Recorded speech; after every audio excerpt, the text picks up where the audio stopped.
पूर्व कैबिनेट मंत्री सुखदेव पांसे के नेतृत्व में कांग्रेसियों द्वारा अनुविभागीय अधिकारी राजस्व अनीता पटेल को एक ज्ञापन सौंपा गया, जिसमें मुल्ताई की प्रचलित आबादी की गलत की गई कार्यवाही को निरस्त कर स्वामित्व अभिलेख प्रदान किए जाने की मांग की गई। अनुविभागीय अधिकारी राजस्व को सौंपे गए ज्ञापन में बताया गया है कि गत दिनों बैतूल की ग्रामीण क्षेत्र की प्रचलित आबादी की 43,500 हितग्राहियों को स्वामित्व अधिकार के अभिलेख प्रदान किए गए हैं, जिन्हें मध्य प्रदेश भू राजस्व संहिता के अनुसार पूर्व में ही स्वामित्व का अधिकार प्राप्त था। इसी तरह मुल्ताई नगर के प्रचलित आबादी खसरों में भी उनमें निवासरत नागरिकों को स्वामित्व अधिकार राजस्व संहिता देती है। मुल्ताई के नागरिकों के लिए पूर्व में सड़क से विधानसभा तक लड़ाई लड़कर भाजपा शासन को विधानसभा में दिनांक 10 मार्च 2022 को अपने तारांकित प्रश्न क्रमांक 1527 के माध्यम से प्रश्न पूछा था, जिसमें तत्कालीन राजस्व मंत्री द्वारा मुल्ताई वासियों का स्वामित्व का अधिकार स्वीकार किया गया था।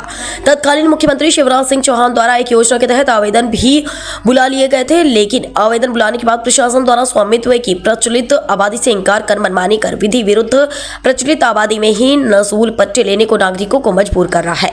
पूर्व कैबिनेट मंत्री सुखदेव पांसे ने अनुविभागीय अधिकारी राजस्व को कहा कि शासन प्रशासन से मेरा स्पष्ट प्रश्न है कि मुल्ताई की प्रचलित आबादी की भूमि कहां गई, वर्तमान में वह कहां है। अधिकारी कहते हैं कि वह नजूल कर दी गई, जैसे कि पूरे मध्य प्रदेश में कहीं नहीं है। फिर भी केवल मुल्ताई से ही दुश्मनी है तो वह उस गजट नोटिफिकेशन की तारीख ही बता दे। हींग लगे न फिटकरी रंग चोखा की तर्ज पर पहले तो प्रचलित आबादी की भूमि को नजूल कर दिया गया, अब उसके पट्टे प्रदान कर भाजपाई एहसान जता रहे हैं और खुद के स्वामित्व से वंचित कर रहे हैं।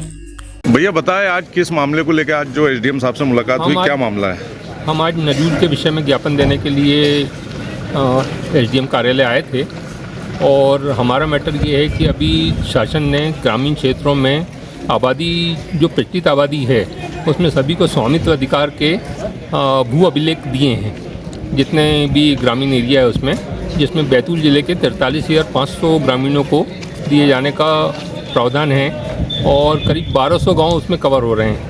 तो जिस तरह ग्रामीण क्षेत्र में रहने वाले आवासीय व्यक्ति को स्वामित्व अधिकार है प्रचलित आबादी में, उसी तरह मुल्ताई की भी प्रचलित आबादी में या शहर की भी प्रचलित आबादी में नागरिक वो अधिकार रखता है। ये धारा 246 जो है भू अभिलेख की MPLRC की धारा है 246, उसमें ये अधिकार प्राप्त है नागरिकों को कि जो प्रचलित आबादी है जिसमें पूर्व से उनके कई पीढ़ियों से लोग उनकी पीढ़ियाँ रहती चली आ रही है, वो उसका स्वामी रहेगा, ना कि वो नजूल पट्टाधारी रहेगा। नजूल पट्टाधारी की जो MPLRC है उसमें अलग उसकी परिभाषा है और भूमि स्वामित्व की अलग परिभाषा है। इन दोनों में संपत्ति के राइट में बहुत फ़र्क पड़ता है। तो इसको मान लीजिए कि आज कहीं जैसे बड़े बड़े शहरों में कई जगह शासन को ज़रूरत पड़ती है तो नजूल पट्टा निरस्त करके वो तो उसको प्लेन कर सकता है, तुड़वा सकता है। नजूल पट्टा निरस्त करवाने पे उसको भी